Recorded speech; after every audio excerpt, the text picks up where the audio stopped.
Hello there, and welcome to the Second Life Book Club. My name is Draxtor Dupre. Today on the show, Sharanya Manivannan, poet, novelist, columnist at the New Indian Express, and she's coming to us today from Chennai, India. And I probably mispronounced 5 words in the previous sentence, so we're going to get this on the record. Chennai, India, is the capital of the state of Tamil Nadu in the south of India. And Sharanya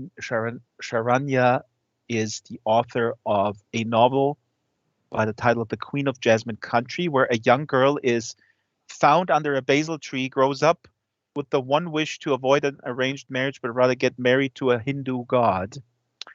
Um, that sounds like my autobiography.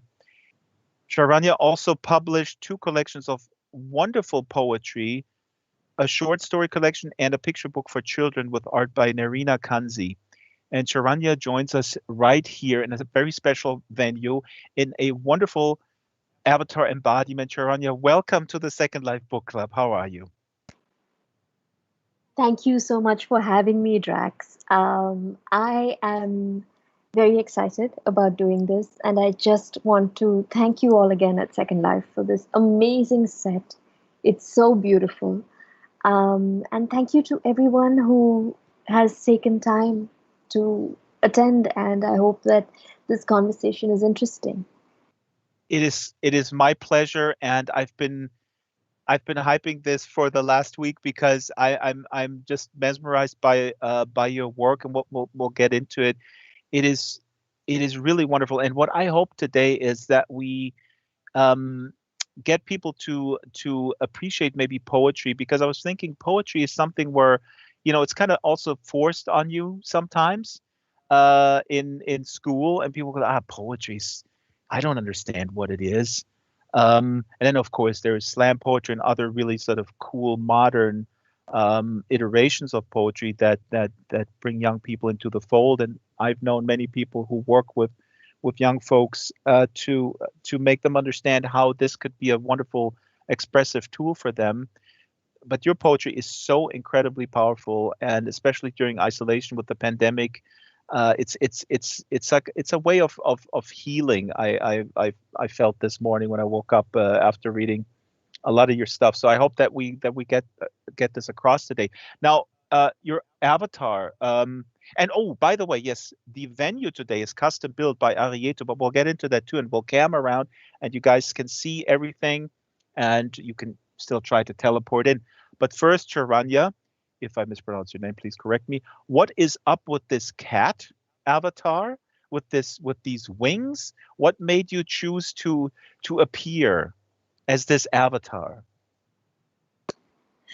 Um, Thank you for that question. Firstly, it's so kind of you to take time to read my work, and I'm delighted that you enjoyed it. The correct way to say my name is Sharanya. Charanya. Uh, yeah, and but that's okay. Lots of people, even right here in Tamil Nadu, get it wrong. Uh, so you can call me Rania if you're more comfortable with that. The cat avatar. I think And you seem to be drinking out of an invisible cup of tea too, which is very poetic. It's the visual equivalent of your writing, I think. That's what it is. That would y- be my interpretation. this set is the visual interpretation of my writing. And when we did the tech run yesterday, and I saw this banyan tree, I was like, this is incredible because Drax hasn't read that far into The High Priestess Never Marries.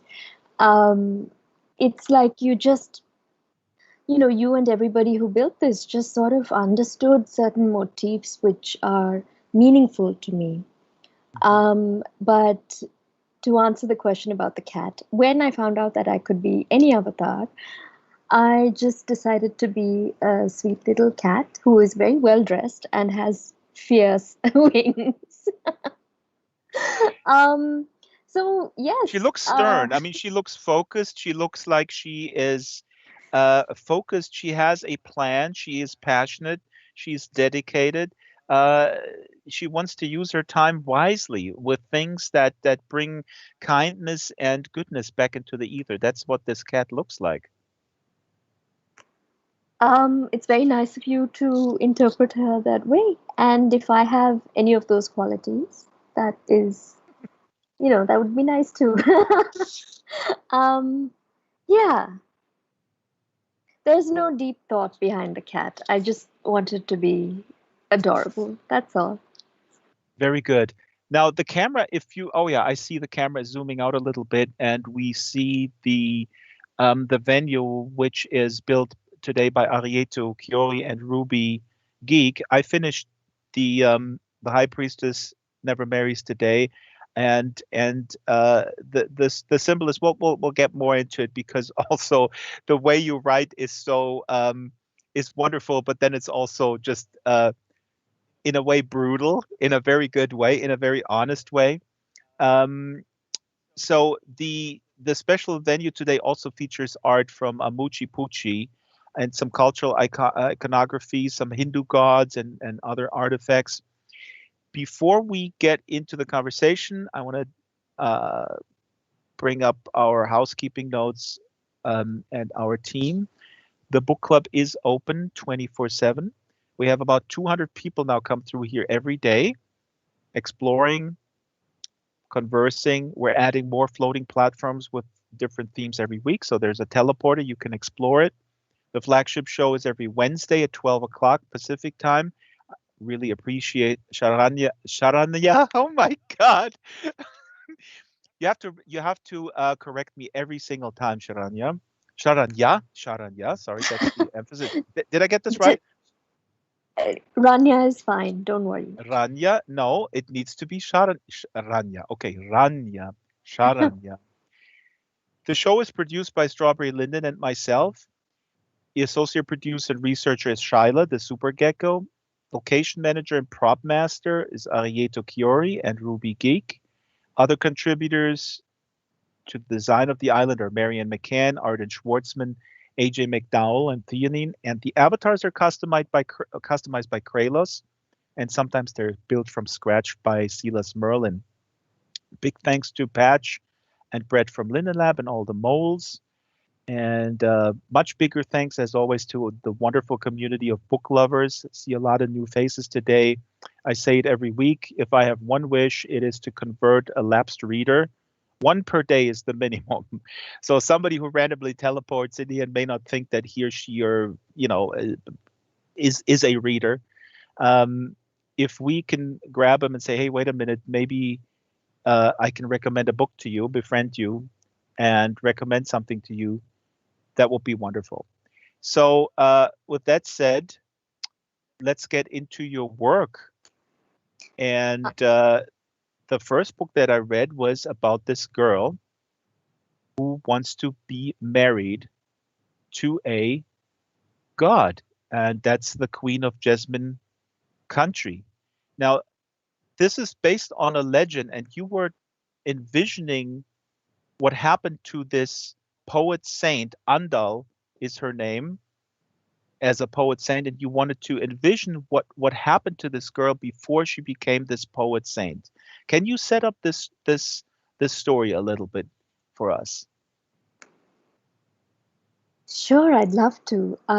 But before that, I wanted to add that some of the art in the set is actually from my next book, Mermaids in the Moonlight, and I've illustrated it.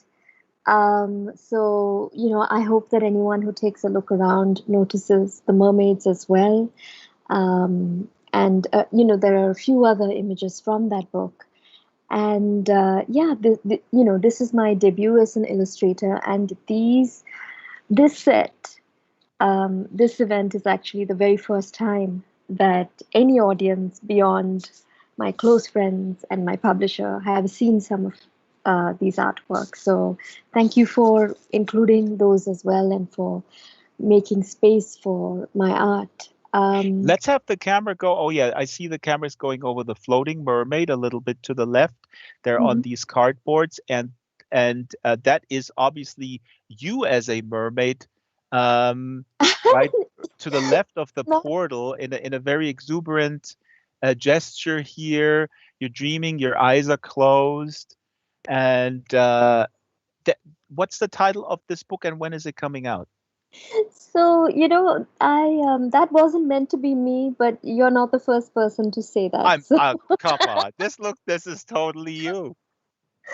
um, so the book is called Mermaids in the Moonlight, and it comes out on February 15th. There's no pre-order link as yet, because I think my publisher is just going straight to order, it being the pandemic, and distribution is hard and all of that. But if you were to follow me on Instagram or Twitter or wherever, I will share all the information as soon as it becomes available. February 15th is the launch date. So that's a picture book for children. And And now it I will see the follow. cameras right on this right here. That was on the mermaid just now. Sorry, go ahead. Yes. So that's the picture book for children, and it will be followed later in the year, at the end of the year, with a graphic novel for adults, which is on the same theme and the same ethos, really. But to come to your original question about the Queen of Jasmine Country, Andal is a legendary poet saint, revered as a goddess, in fact. And I had I had loved her poetry first and foremost, loved it for a long time, and quite an unusual thing. I mean, I don't know if it's unusual because I'm somebody who's very I listen to my heart and I listen to the universe. So I had a dream several years ago, several years before I wrote the book, um, in which Andal told me that I should write a novel about her. And I'm someone who always has 6 or 7 projects ongoing at a time. So I made a note of it. And eventually I circled back to it and I wrote the story. And what really compelled me was the loneliness, the yearning in her poetry is not only intense and passionate, it's also very, very human. Mhm. And, so the veneration in goddesshood doesn't always doesn't always remember that. It kind of uh, is crystallized on the union with the divine, according to the legend. So, Let me while just doing throw in here that she lived in about 800 CE, which is the common stands for common era, so 800, 1200 something years ago, and she is one of 12 um, so-called Alvars, which are the poet saints, and she's the only woman, and she was found, as the legend will have it, and why I know this, Rania, is because I was absorbed in your book and at the same time absorbed in Wikipedia and checking all these things. And it was like traveling. I was immersed in history and I was traveling to another culture while being on lockdown. And that is the amazing thing that a good book does to you. So so Andal she was found in a basil bush by a temple by a man who wanted a child, but they didn't have children, he and his wife. And he brought this girl home, and this girl then started writing and became this poet saint. And she appeared in your dream. And let's pick it up again there. Yes, she appeared in my dream. And I'm so glad that you did your research as well, because I find that lacking in many readers, at least in my part of the world, where a book that challenges you to look a little beyond your own setting, or an idea that challenges you is something people are not receptive to. And I know that this is true for many parts of the world. Um, so, so to come back to what you said and the legend itself, in many traditional tellings, she only has a father. It's, the poet who finds her is a bachelor. And Ah. Yeah, That is but so fascinating because you have the mother. I'm sorry, I'm stepping in because I'm so uh, I got so into this book, and I also want to say thank you. What you just said is something I think about a lot. Is the unwillingness to maybe engage with something that is deemed to be challenging, but it doesn't have to be challenging. It is completely riveting, and that's what I want to bring across today. By the way, if you're just tuning in as a bunch of people, this is the Second Life Book Club with Sharanya Manivannan, and I hope I got this correct this time. And we're talking about her novel, The Queen of Jasmine Country, which is a fictional, I guess it's historical fiction, where you envisioned the life of a poet saint before she became this saint, where she was just a regular girl living in 800 of our modern time calculation. Um, and sorry, please continue because in your book there is a mother, and the mother can't even read. And so in the traditional telling, there's only the father. So then you envision this regular girl who rebels against a world of roles for women's gender stereotypes, for arranged marriage. And as I'm reading this, or as I read this, I was thinking like, when does this story take place? Last year? Sorry. Sometimes it does sometimes seem that nothing has changed. But sorry, go ahead. I will keep quiet. well, that's the truth. Nothing has changed. Caste is still a very violent and real structure. Misogyny is absolutely a part of the fabric of society in so many places. So, in some ways, nothing has changed. So, 850 CE is when she was found, based on some astronomical and astrological calculations, which I'm reminded of as we sit here in this beautiful set with these sparkling stars. So, yes, it was very important to me to give her a mother because doing so enabled me to add more feminine voices into the book, but also to address caste in a more direct way because the mother is of uncertain origin. And another character whom I created is her friend, who is a cowherd, who is the one who influences her into taking the vow that is supposed to bring her an amazing husband. And so, what I really did, and this is, this is also enjoyable homework if you'd like to, or behind the scenes rather, um, is to really sort of what I did was to map the plot onto the poetry itself to sort of follow, if not create, a logic between the poems that would lend itself to my plot. So I worked with the poems directly, and the best English translation of Andal's work is by Archana Venkatesan. She is an American academic and translator, and her book is called The Secret Garland. And I highly recommend that as a companion text to The Queen of Jasmine Country if you do read it, because then you'll be able to see all these red herrings and things which will make more sense when you realize that they're there because it's in the poetry. My book is really an homage to the poet. And one of the things that really moved me um, was her isolation because you mentioned the mother can't read. It's unusual that um, that Kode is the name that she has in the book. Kode was the name she knew herself as. Andal is a posthumous title that was given to her. Um, Kode was literate, and that made sense because her father was a poet. But he also had to have a certain bent of mind in order to educate her. Or and but the even stranger thing is that unlike all little girls of her caste, she was not married off at 5 or 6 years old. And that to me always stood out ever since I began to research the character. That stood out as something strange. So I knew that that could only mean that there was something different about this family.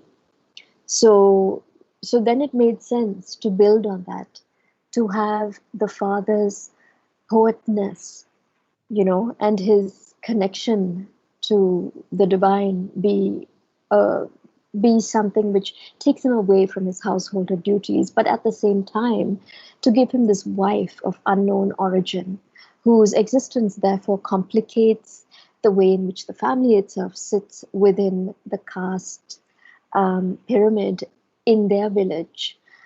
So these were things that I really paid a lot of attention to, because when it comes to medieval Tamil history, and this may be true for other places as well, we know so much about the dynasties, we know so much about the glorious temples, we know about the conquering and the pillage of foreign nations, the expansion of empire. We don't really know about what ordinary life was like. Mhm. Um, you And know, that ordinariness, and that connects it back to how tough it is for someone who is not content. I mean, again, for women, this applies much more back then as it does today, that are not content with their, whatever we call it, station in life, or the trajectory. And what is so interesting, her father is literate, of course. Her father is a scholar, and there is a conflict that she doesn't understand, because she loves her father, and the father opens up all these worlds for her of reading, of immersing yourself with knowledge. And then all of a sudden it's like, then the father says, all right, but now we got to get you off married. And she was like, what? But why are you even showing me this stuff? And then you're too timid to basically go all the way into letting me find my own path. So it's also, from, I mean, as a parent, I read everything with sort of I look at everything through the lens of a parent. So that was also really, really well done. And then, of course, she pursues being wanting to be, in union with with God. And I just wanted to add that what you're saying here about the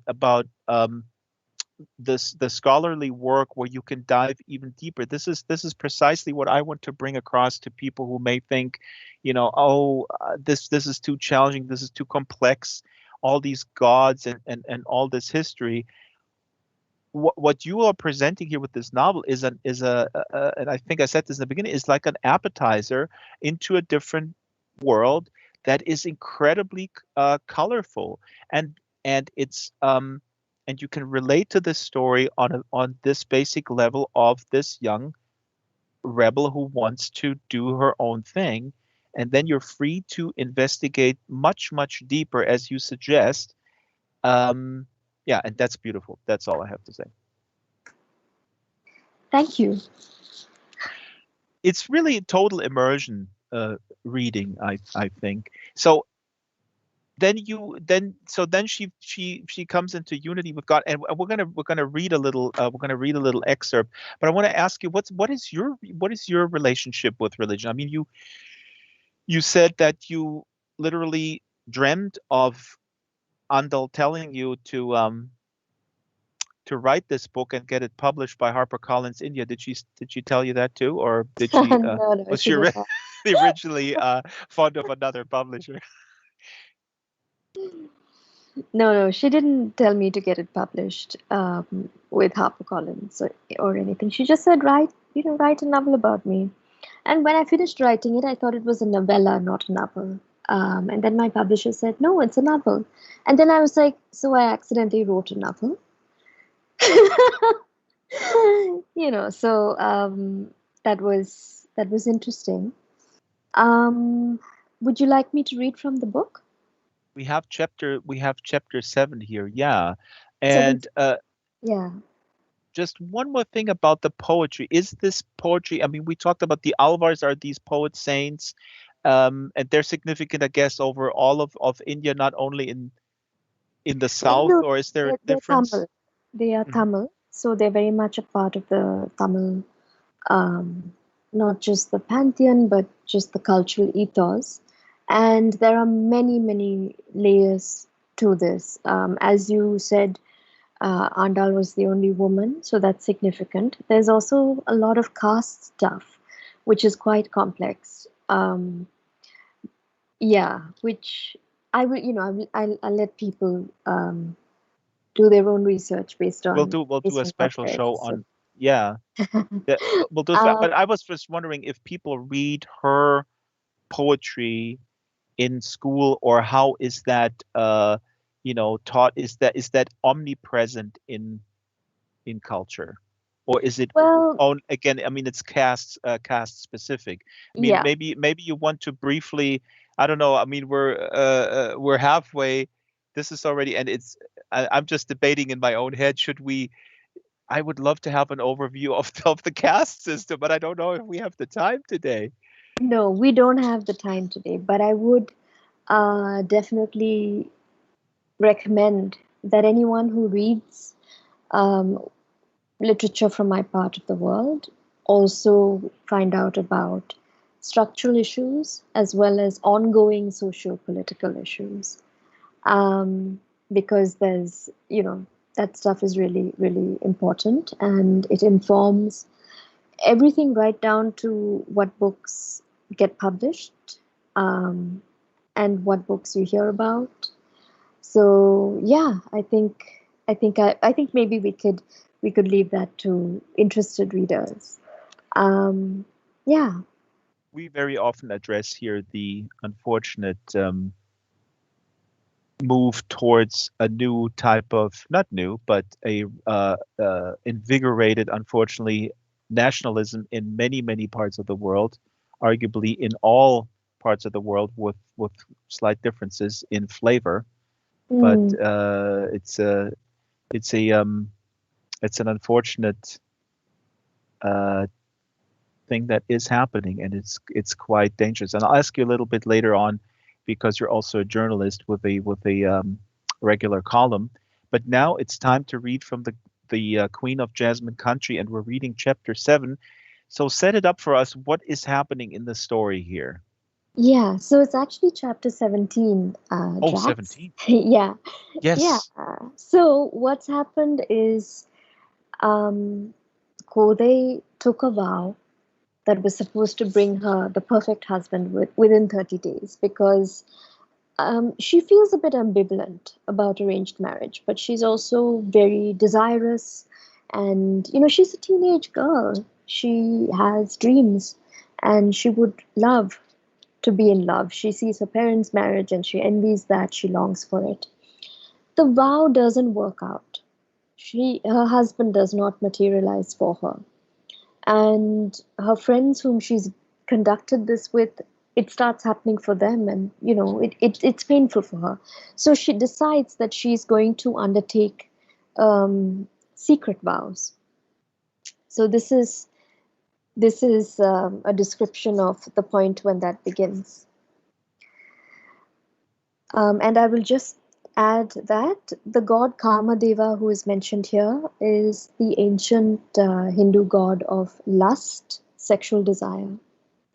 And the god who is the chosen deity, the beloved of Kodeyandal, is is Vishnu, and he is known here as Narayana.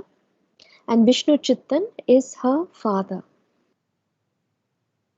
That afternoon, my father accompanies me to a place a few hours north of the towers of Madurai, where in the lowest slopes of the densely thicketed mountain of Tirumalirunchole is a temple to Vishnu in a form so exquisite that his name itself is Beautiful One. We cross the Chilambu, an anklet of a stream, a tributary of the great gushing Vaigai, before we arrive at the foothills. Behind us follow 8 more carts paid for with a part of my bride wealth, but which I have promised to earn my keep for somehow. Vishnu Chittan's face is in shadow through the journey. At this temple I offer the 100 pots of butter and 100 pots of rice the bullock carts have carried to tempt and persuade my lord. And I stand before the beautiful one whose shoulders were made for my repose, with my nipples tender and stiff like jasmine buds, and promise him 100,000 pots more to come, if only he will come to me, if he will enter me and smear the saffron paste that I pressed to my breasts, imagining his own 4 hands. And so I begin anew on the day when the first harvest is celebrated. I begin again what failed the first time and hone my entreaty down to its sharpest and most selfish focus. If I pray for rain, it is for womanly wetness. If I pray for the weight of others, it is for my swelling breasts to be held and fondled. If I pray for frolicking carp or lush yield, it is only for play and pleasure, with him, for me, for me, for me. These are secret rites, but they require of me exposure that will not keep them so. I'm accessing what came to me in dreams. I'm making them up as I go along. Here I begin, here in the wild peacock-gilded Temenos of Tirumalirunchole, where in the slopes far above me war elephants, abundant in the armory that the god Murugan made of the bower where his beloved Valli, woman dark as a mango leaf, reigned and played,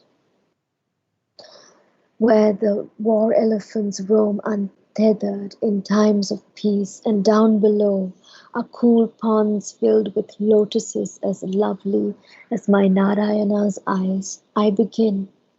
I draw mandalas of rice powder before the distant shrine to Kamadeva, its short pillars overrun with creepers full of laughing flowers, and paint the inner walls of the sanctum with secret diagrams and syllables that run together and reveal all of my longing when intoned. I draw his banner with its motifs of a shark, attendants carrying fly whisks, and his bough of black sugar cane. I dip my fingers into a pot of wet flour and use them like fine brushes. In the groves of, in the groves of the hill, still brittle and waiting for spring, I find thornless twigs and conflagrate them. On this I cook newly harvested grain and offer these to him along with raw paddy, sugar cane, and rice sweetened with jaggery. I pluck the dangerous datura flower, petals closed, for it is a vespertine, and sweet-scented marjoram leaves, and offer these at his feet. I am beseeching him directly. No mediators can speak for me any longer, for I have crossed into a spectral place. I have been denied what should come to all in the material world, and I want to transcend it. But I also want its deepest ecstasy. I do not know how else I will survive. I stand before him and unfurl my heart like a flag, and I sing. I will keep this vow until something breaks. And that is Sharanya Manivannan reading from the Queen of Jasmine Country. Thank you. This is so beautiful. It is Kotai and later Andal. Is she is she a progressive woman? And she had, as a religious person, can a religious person be a progressive feminist back then or today? So I asked myself this question as I wrote. And I had to choose between being true to what was possible at that time Mhm. and also bringing in nuance and humanity because the Kode who came to me was a deeply sensitive, very sweet, very kind person. And for her to be willfully um, bigoted, or aware of bigotries around her was not something that sat well with me. But at the same time, I find that, and and this may be an unpopular opinion, but I find that iconoclastic writing is quite easy to do, and we see it all over social media. But to really What do you bring mean? it, But how do you define iconoclastic writing? well, the example would be this, right?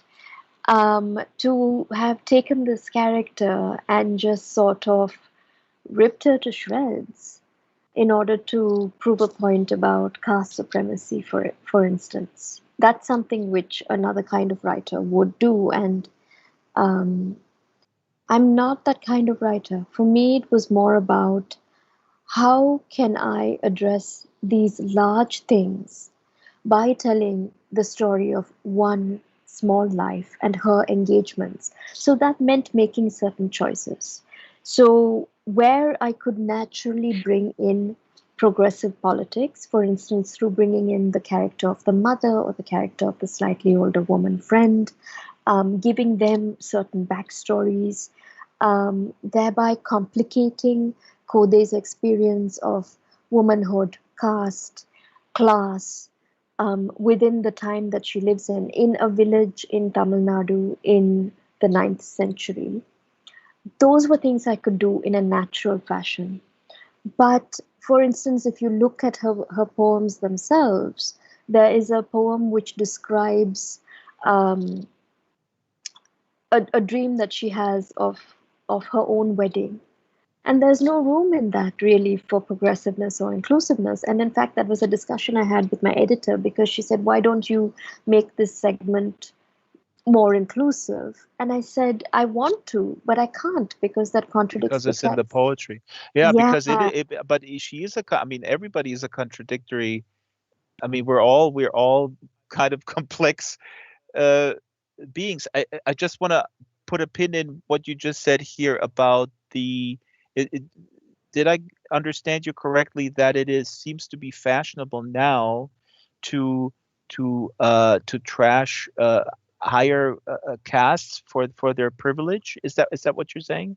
no, In that is not what I'm saying. I misunderstood you. No, no, no, that's not what I'm saying. I'm not talking about actual on the ground activism, which is absolutely vital and necessary. I'm only talking about the um, About when we writing. about making art. Hmm. There is art which makes an immediate statement, and there is art which has a more timeless value. Hmm. And as somebody with progressive politics myself, I make that choice every time I sit down to create. Do I want to just do something which is going to grab a lot of eyeballs right now, or do I want to create something that honors the characters that I'm working with and honors my own creative impulse, or influence, whatever that may be.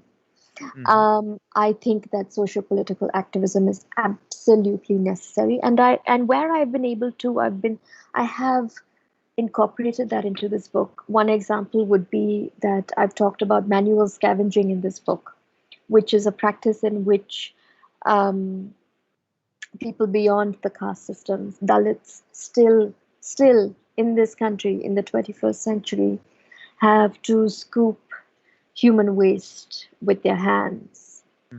because you know um, there's so much technological improvement, but this practice continues. So I brought that into the book where Kode has a moment while she's traveling with her father and she has to relieve herself in nature, and she says, why couldn't we just do this? Why do people have to suffer the indignity of carrying our night soil on their heads, and in their hands? So yeah, what I mean to say is that I have tried my best to honor the character and be authentic to her, and not just use her as um, an instrument of my own politics, while at I, the same time, while at the same time, um, bringing in what is important to me in as authentic a way as possible that neither compromises my integrity or hers. I mean, with the And little just knowledge trying.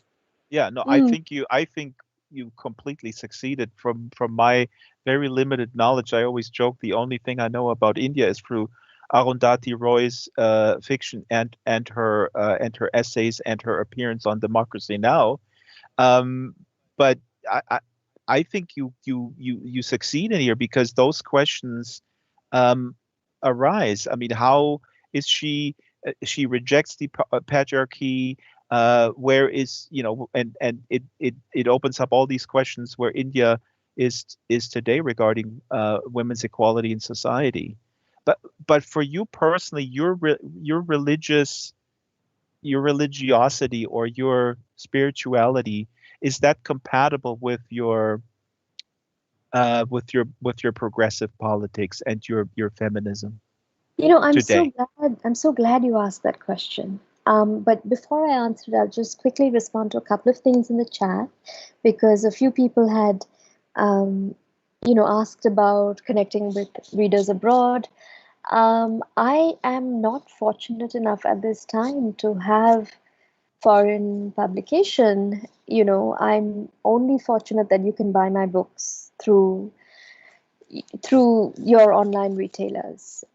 So I've not actually been able to connect that much with a readership beyond my immediate location. To Mhm. some extent, yes, but not enough for me to really know, um, what kind of global reach my books have. Which is to say, they probably don't have much at the moment. That's a real Uh, pity. I wonder about that. I mean, they don't send you out on book tours. Well, now they can't with COVID. But anyway, don't let me interrupt you. Please continue. So, to come to the question of religiosity, I think as we are now living in a time with increased religious fundamentalism, religion being appropriated into political discourse, it's a very frightening time to be to be in India, and also other places in the world. Like I think the US has just come out of a very dark chapter. And congratulations, on the Mm, new, on what's coming up. Hopefully, is better. don't get Hopefully. me started. Let's stick to India. Well, that's not fair. If you have so many political opinions on other places and you want to know about those, I know. um, you know. We'll do a spin-off show where we just that would be awesome. We need to have a spin-off show where we just talk about politics, global Politics. politics. That would be amazing. Yeah. Yeah. But so what this means is that here's the thing. I think anybody anywhere in the world who is religiously fundamentalist does not have a spiritual life. Mhm. And I feel that people who, in India, because you have the concept of karma, and this is something which I notice in people I know personally, and in the arguments that I have with people I know, even. Um, I feel if you really believe that you're you are accountable for your actions on a grander spiritual scale, you would not support religious fundamentalism. Mhm. You would not support anything that harms other people en masse. And so I feel that the more religiously fundamentalist a society becomes, the more spiritually lacking it is. Um, yeah, so that's kind of, yeah. Does that answer things for you? This is wonderfully put. I'm going to clip this. And Sarah Magdalene Theus in the audience says, "Say it again for the people in the back." Perfect answer. I mean, I could not agree more. This is I actually haven't had this heard expressed this way in this succinct way, and I think that's precisely it. A quick question before we go to poetry, because Yeah. since we're on this, quote unquote, real life issues, you also write a column for the New Indian Express. And I looked over a few. I was too absorbed in your short stories, in your novels and Wikipedia, to learn and grow, to read more articles. But I mean, you're obviously a very good writer. And in the New Indian Express, it seems to me that there's like, you write about absolutely everything: sexual Yeah. abuse, public policy, about road improvement, and also the life of reality TV celebrities. And your column is the Venus flytrap. So is that your day job, or what function is that within the in your artist ecosystem internally? Where do you see that journalistic? So, that's not my day job. My day job involves writing for clients. I work in ghostwriting, PR, advertising, copywriting, content writing, that kind of thing. That's my day job. Um, the way I see the Venus flytrap, which has been running for a long time now, um, the first time it began appearing in print was in 2008, and it ran for about 3.5 years. And then there was a change in management at the newspaper, and they closed down a supplement. And then an old editor came back like 5 years later, and it's been running for about 5.5 years now. The way I see that is that it gives me a space with which to connect to my readers on a very frequent basis, in a very short, brief, you know, 2-minute read. Mm. Um, and I try to keep the topics just relevant, which is why I write about anything that I'm interested in, because everybody's interested in all things. you Well, know? some people, I would classify, I would describe myself that way. I'm not sure that everybody is like that, that everybody's interested in everything. No, you're Sometimes I have the right. feeling there's too many people who are not interested in anything, but now I get very, before I get sad and cynical, I will keep my mouth closed. Go ahead. No, no, you're right. But I think that I have a lot of respect for my readers. And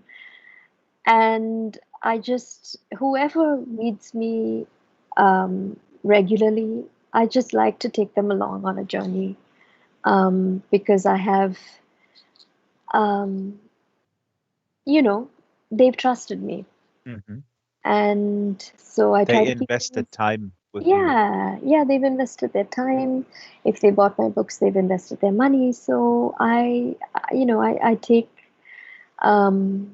I take the act of putting work into the world seriously, which it's also very painful. It's also something I feel ambivalent about, because when I'm immersed in creating something, I belong to it completely, and it gives me true pleasure. But releasing a book is very stressful. So I'm kind of in that moment myself right now, with Mermaids in the Moonlight coming out soon. Um, and then responses, feedback, those are also quite stressful. Yeah. Um, but I think where something like a column matters is every week I create something for my readers. And every week I think about what can I give you which will, either entertain you or enrich you or make you consider a question over the next 2 or 3 minutes. And so, it's something that I enjoy doing above all else. Um, I feel like that with the book club as well. Um, if you're just tuning in, this is the Second Life Book Club every Wednesday, 12 o'clock, and we're really, really appreciative that our guest, Sharanya Manivannan, who is in India, where it's really, really late, and people are wired different biologically. Some people are night owls, some people are early birds, and I don't know which one are you, but we really appreciate it for coming here and staying up. That late. It's really awesome to have you. I want to read two quick sentences and then we're going to go into poetry, because just two quick little tastes again of how you write. this this is from a short story. I just copy and pasted this. I don't even know which one it was, but Mhm. um, this is a couple that I think then is breaking up or is definitely not in a good in a good relationship at the time of this story, and they're sitting around the table, and the woman, is telling the story, and the man is here. And let me just read these three sentences. He had been speaking, but I must not have been listening because he suddenly raised his voice. Like too much atmospheric pressure, he said, and paused, so I had to look him in the face. Beads of sweat had formed on it. I wanted to kiss his hairline where it receded and tell him he was a fool. I did, but without the kissing. So this is, I mean, you have just a wonderful style. It is just, it's just very honest and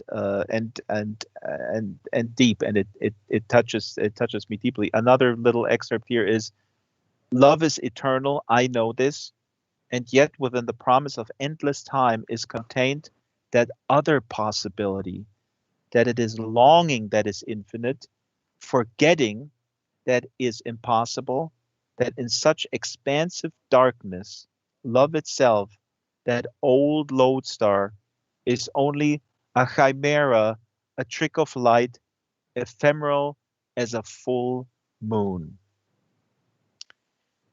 Really wonderful writing. Thank you so much. Um, would you So, like me to read from The High Priestess Never Marries? yes, and we have selected a poem called Nocturne with crossed stars. And a big shout out to my co-producer Shyla the Super Gecko, who's in the audience, who put that your poems on nice panels with really nice backgrounds and some imagery, and so people can read along. So we're going Wow. to read Nocturne with crossed stars, and let me bring up our little book prop. So that Uh, one first? Yeah, let yes, me and find that it. when did that come out? That collection? The Altar of the Only World came out December 2017. Let me see, where is our book? Here I'm it just is. getting my book as well. And I am putting up the little book stand here in front of you. And here we go. That's adorable. Well, I mean, we are not expecting you to memorize all your work from 10 years ago. Um, uh, um, yeah, let me just find the poem. Okay. Nocturne with Crossed Stars. Hold this moonflower in your mouth. Let it nectar your listenings and silences both. There's a hawk moth arcing towards eternity, its wings tipped with dark matter and stardust. The way is dappled by the timbre of your name in one voice or another. Who named you, beloved? Who brought you here? The heart is a copper drum too heavy to lift, so it rests wherever it is laid on the earth, verdigris with love for forest and water. Listen to its sacred tremors on this evening of incantations. The astronomers did not know what proxy to hold you in place by, shell or seed, cabochon or coin from a place where the language conveys no unequivocal sense of time. Everything is happening at once and never happens, ever or now.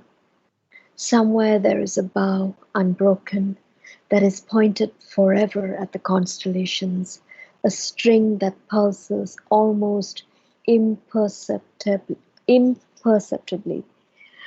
It only feels like an epiphany as thought vibrates slowly into sound.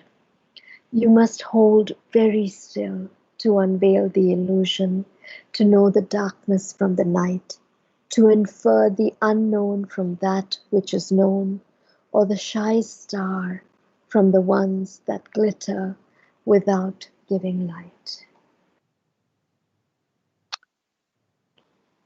Wonderful. Thank you. And shall I now read from The High Priestess Never Marries?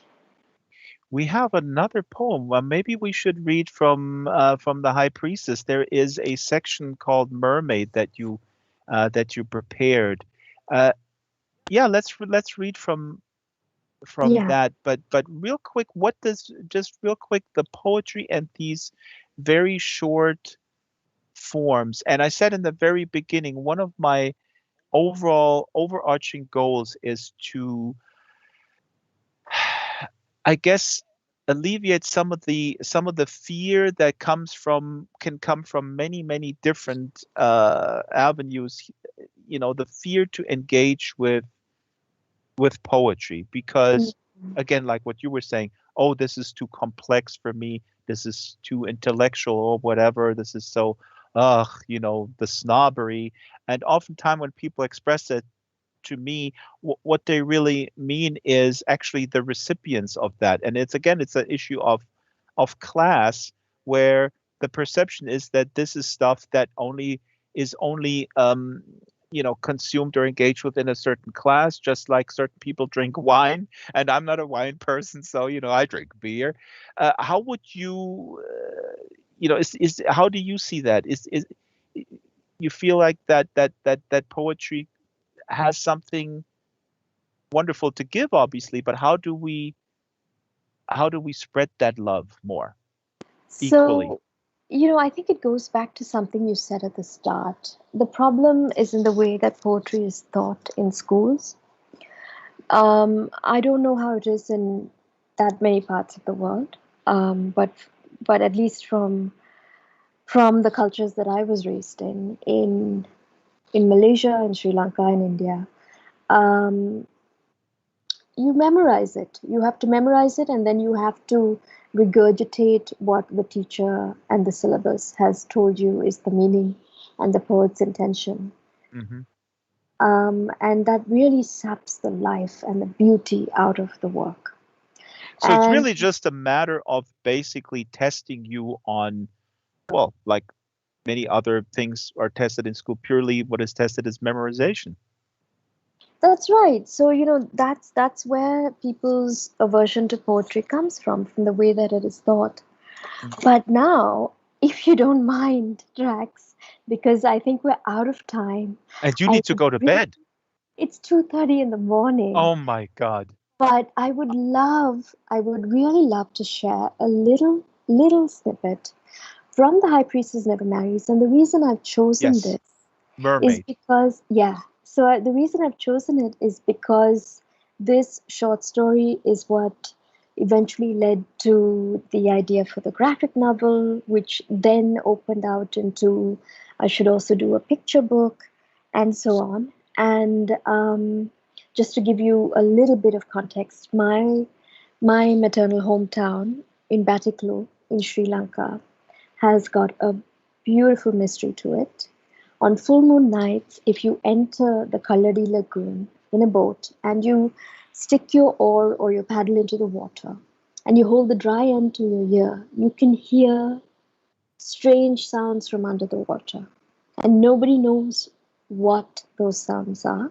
They could be from shells, they could be from certain species of fish, but all over the town there are mermaids, mermaid figures, in clock towers and pillars and, Mm. in all kinds of public architectural facades. And something which really, one of the questions that I was obsessed with for years was why do we have these mermaid figurines, but we don't have stories? What happened to the stories? Were they also some of the collateral damage of the Civil War? Is there more to it? So, I started to look into this. and I learned so much more than I thought I would, um, find. But before all of that, before I went on that journey of finding out about the mystery of the mermaid without folklore, um, I wrote this story called Conchology. I didn't know that it was going to lead me to where it was going to lead me, but here it is. So, as a kind of taster or teaser of my forthcoming work,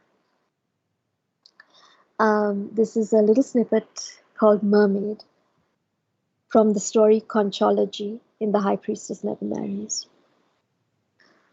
Until the Civil War, the mermaid was not a legend. On full moon nights, you could pay your fare and step into a fisherman's boat, and he would take you into the lagoon. And you could keep the flat end of your oar in the water and hold its handle to the mollusk of your ear and listen to her sing. Maybe there was only one mermaid, maybe a commonwealth, maybe mermen, maybe more. And then for 30 years it was no longer safe to venture out at night. You could be a saboteur, you could try to blow up the bridge, you could engage in any kind of criminal activity under the protections of darkness, or, most of all, you could be disappeared. It was no longer so simple, the act of listening. And so the mermaid of Batticlow became its singing fish, became its symbol, shaped into tacky plaster statues and printed into menu logos and placed in the most shallow of regards. Some say the serenade, that sound that could be an orchestra of strings and keys, or the resonance of a pulsar, or the seduction of a fingertip on a wine glass, comes from the inhabitants of conus shells. Some say the singing comes from frogs. Some say, at least in secret, that there surely must still be mermaids in those waters. You could not listen to the song when the military had control of the bridge. For 30 years she must have sung only for herself, so that when finally we ventured back into the water, it was us and not her who had perhaps been forgotten. Now, for now anyway, you can still hear it. On a full moon night, the kind under which my grandmother would chase and catch scuttling crabs on the beach with no necessity for artificial light, I could ask someone to take me into the Batticlow lagoon in his boat. And if I listened very closely over the traffic and the ambient noise and the world as it has now become, I could hear it. The singing. Wow. That's from The High Priestess Never Married, the section Mermaid. And Sharanya Manivannan, thank you so much. And it's late, and you need to sleep, and we need to all immerse ourselves. Like I said in the beginning, these writings of yours and the others that we have here on the book club are gifts that enable us to travel, although we're locked down. If we let this work lead us to travel into other cultures and other worlds and other times, um, it is for the better. And I thank you so much for letting me immerse myself into these other worlds while I'm locked down in my little room here with Oh, my dog. it's absolutely my pleasure, and I thank you for reading my work, for bringing my work to the Second Life Book Club, for creating this incredible set. I and as discussed, I'm happy to stick around for 10 minutes or so We'll to do a chat. quick 10 minutes post game, Yeah, and I wish yeah. the if I got to do a quick sign off and thank you. And while we're doing this, please, camera, could you just cam around one more time in the outside so we get a nice swoop of the outside? Again, these are mixed images Sharanya's book Yamuchi Puchi, where she was collaborating with an illustrator. But there are also images from her upcoming book that is, and please refresh our memory, coming February 15th. Is that correct? That's right. And Yeah. the title of that book is Mermaids in the Moonlight. Mermaids in the Moonlight. And then don't you have another novel coming up? I have a graphic novel coming The out, graphic novel? which is called Incantations Over Water, and that's connected to Mermaids in the Moonlight. They, the excerpt I just read from The High Priestess Never Marries, that grew into these books. Wonderful. Actually, I also want to say that if folks are visiting, this set will stick around. Of course, we're just adding more and more, and to fill up the island. And you can click on these images, and there will be a link that will shoot you to the Wikipedia page. For example, we got poet Saint Andal here. This is an image from Wikipedia, and if you click on it, you will open a Wikipedia page. And there's Vishnu. I think there's Hanuman somewhere. Other gods. Lakshmi is here. It's the goddess of love. But I'm digressing already. Again, let me sign off so that we have our guest. That our guest is not going to be completely sleep deprived. That's it for the show this week. Stick around for a quick post game, and big thanks to our team. Bigger thanks to our wonderful audience. Well, it's like equal. Big thanks to team. Big thanks to audience. Wonderful community, the entire SL Book Club community. Also out there in streaming land. I apologize for the questions that went by. We can ask them right now in the post game. And thank you again for a wonderful guest. Very important. Please check out Sharanya's work, The Art of Reading, or the Pleasure of Reading, or whatever it is. Can only survive and thrive if we, the readers, support authors by purchasing the work, going to the library and requesting it, spreading the word about the work. So that is absolutely crucial. And if there's a job for us, that's our job. Next week, Courttia Newland is in the house. British author, maybe best known for his book, The Scholar. He has a new book out called A River Called Time. And that book, I think, is already out. That was out a few months ago. Courttia is also a screenwriter. He collaborated with Steve McQueen on a recent BBC series, a couple installments for the Small Axe series. His avatar on the image that I just put up is shirtless. Now, he requested a suit because initially he felt, okay, shirtless, now he wants a suit. We comply with that, of course. He will appear in a very nice suit and tie, and that's next week. So again, thank you everyone for coming, and I'll see you next Wednesday at 12 o'clock right here at the Second Life Book Club.